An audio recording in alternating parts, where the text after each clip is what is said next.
கன்னிராசி எதையுமே அலசி ஆராய்ஞ்சி திட்டமிட்டு செயல்படுத்தக்கூடிய விஷயத்தில் வல்லவர்களாக இருப்பீங்க.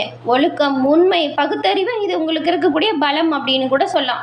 கன்னிராசி புதன் பகவானை ராசி அதிபதியாக கொண்டதுனால நுணுக்கமான அறிவு, திட்டமிடுதல், கடின உழைப்புக்கு பெயர் பெற்றவங்களாக நீங்கள் இருப்பீங்க. இதெல்லாம் உங்களுக்கு இருக்கக்கூடிய சிறப்பம்சம் அப்படின்னு கூட சொல்லலாம். இப்படிப்பட்ட கன்னிராசிக்கு இந்த வாரம் எப்படிப்பட்ட வாரமாக அமைஞ்சிருக்கு? இந்த வாரம் நீங்கள் நினச்ச விஷயம்லாம் அது போலவே சரியாக நடக்குமா? எந்த விஷயத்தில் நீங்கள் கவனமாக இருக்கணும்? இது குறித்து ஒரு முழுமையான தகவலை தான் உங்களுக்காக இப்போ இந்த பதிவில் நாங்கள் சொல்லியிருக்கோம்.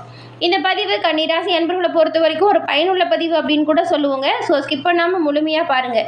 ஏன்னா உங்களோட வாழ்க்கையில் நீங்கள் வெற்றி நிலையை பெற என்ன செய்யணும் அப்படிங்கிற ஒரு முக்கியமான விஷயத்தை உங்களுக்காக இந்த பதிவில் சொல்லியிருக்கோம். அதனால தான் புதன் பகவானை ராசி அதிபதியாக கொண்டதுனால நீங்கள் புதன்கிழமையில் பெருமாள் வழிபாடு செய்கிறது ரொம்ப ரொம்ப சிறப்பானதாக இருக்கும். அதுவும் பெருமாள் சம்மந்தப்பட்ட குலதெய்வம் கொண்டவங்க கண்டிப்பாக புதன்கிழமையில் வழிபாடு செய்கிறதுனால நன்மையும் நல்ல ஒரு உயர்வையும் பெறலாம்.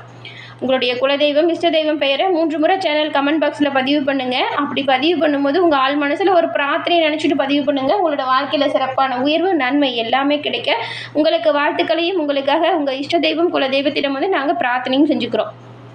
அது மட்டும் இல்லாமல் உங்கள் சுய ஜாதக கணிப்பை நீங்கள் எளிய முறையில் தெரிஞ்சுக்கணும் அப்படின்னு நினச்சிங்கன்னா ஸ்க்ரீனில் தெரிகிற நம்பருக்கு நீங்கள் வீட்டிலேருந்து ஃபோன் பண்ணியே தெரிஞ்சுக்கலாங்க.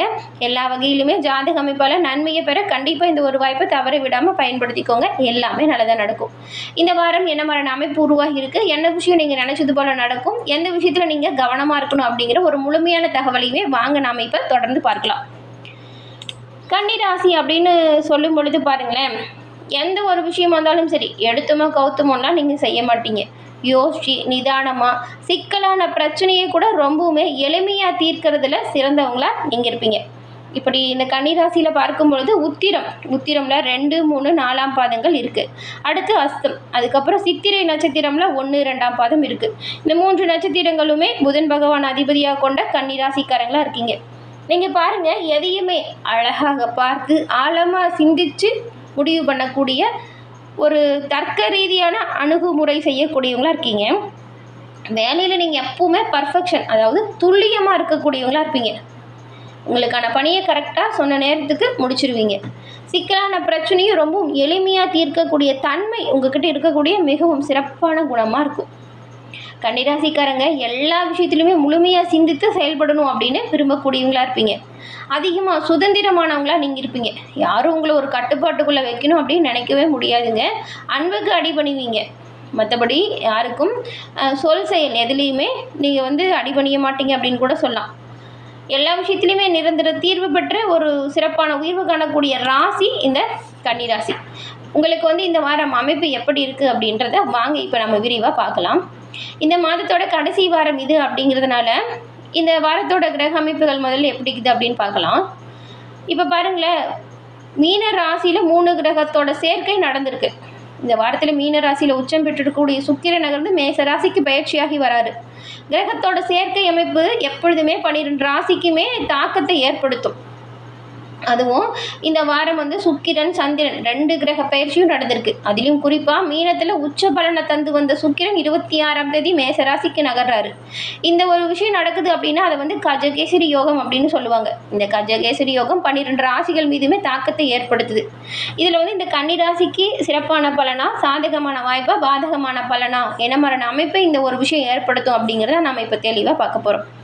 இந்த அமைப்புகளை பார்க்கும் பொழுது நீங்கள் பணிபுரியக்கூடிய இடத்துல நல்ல ஒரு முன்னேற்றம் பெறக்கூடிய சிறப்பான காலகட்டமாக இந்த ஒரு வாரம் கன்னிராசி அன்பர்கள் உங்களுக்கு அமைய போகுது.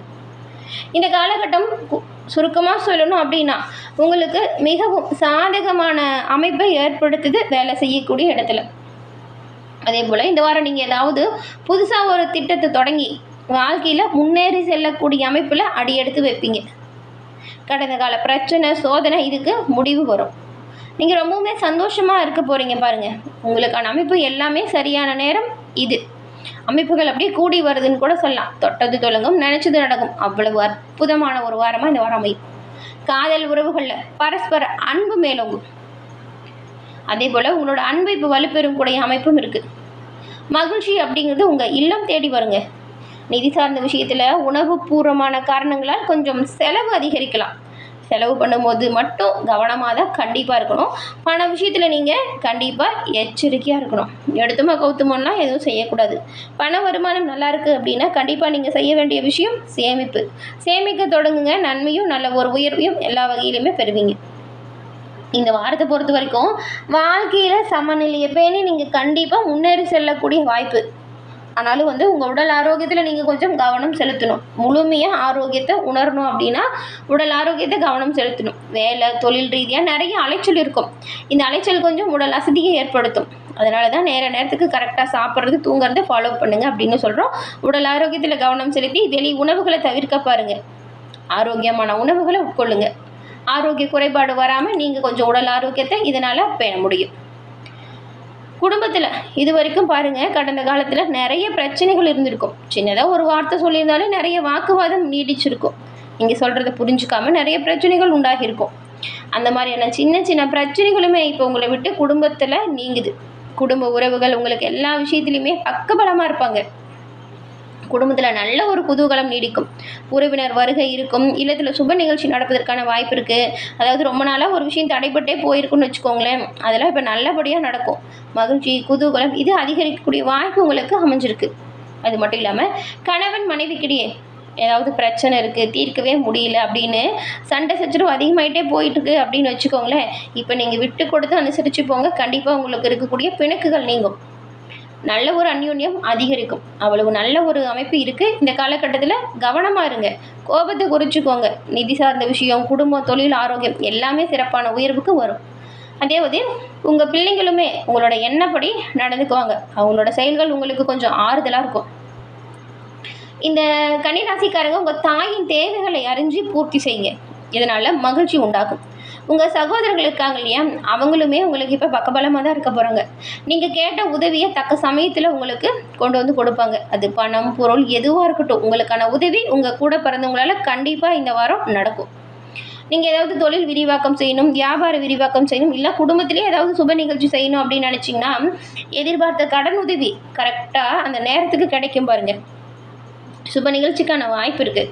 சிலருக்குலாம் இதனால் பாருங்கள் புதுசாக ஆடை ஆபரணம் வாங்கக்கூடிய வாய்ப்பும் உண்டாகும்.